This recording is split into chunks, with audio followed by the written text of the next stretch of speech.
problem traditionally for many organisations is that they've tried to solve problems or deal with challenges in a very piecemeal way. So maybe focusing on different aspects of the problem rather than seeing the problem in a holistic way and adopting what's known as a systems thinking approach. Now, the good thing about performance consulting is that it gets you to think about what could be all of the possible contributory factors or elements that have led to a problem occurring, and how can we prioritize all of those contributory factors and have a plan which systematically eliminates all of those causal entities so that you have a really cohesive, joined up approach that enables you to put right all of the different elements that have led to the problem in the first place, but not just focus on one or two. So when you're looking at performance consulting and when you're adopting this holistic approach, there are two broad sets of factors. On the one hand, you have what are known as the competence factors.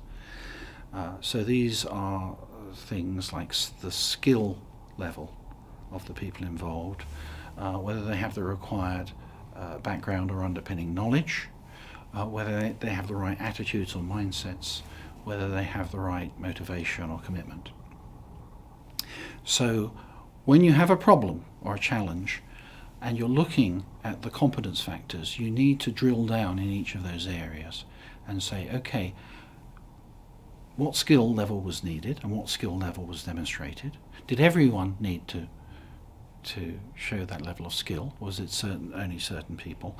Does that skill need to be present in all situations when people are involved in this activity, or does it only need to occur in certain types of situation?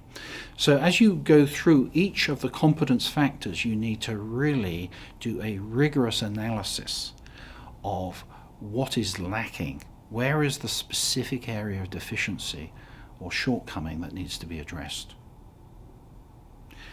You then move across to the second broad set of factors, which we tend to refer to as the environmental factors, and this encompasses such things as whether people are using the right working practices, the right systems, the right procedures, whether the correct policies are in place, whether people have the manpower they require, and whether people have also the physical resources they need, the equipment, the tools to do the job adequately.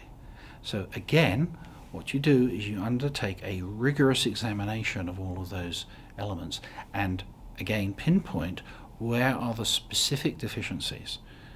Where was the system or procedure not working?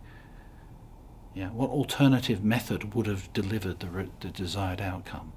What resources were not available at the time that they were needed? In what way was the manpower planning inadequate or insufficient to meet the challenges that the people were facing?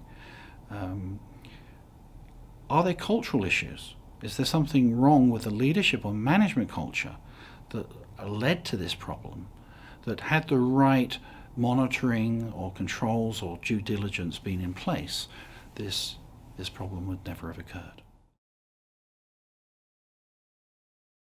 The one thing that's important for this to work is that you need the right people in the room. So you need people of a broad set of skills and capabilities to be involved in these diagnostic activities, and critically you need people at high levels of seniority who can authorize the changes in the systems, in the procedures, and who can release the budgets and the resources that are necessary to deal with and solve the problems. I think the overriding benefit of a performance consulting approach is that you instill the discipline, the rigor, the conscientiousness that's required to deliver long-term improvements. And that just becomes part of the working culture of the organization. It's just part of the way we do things around here.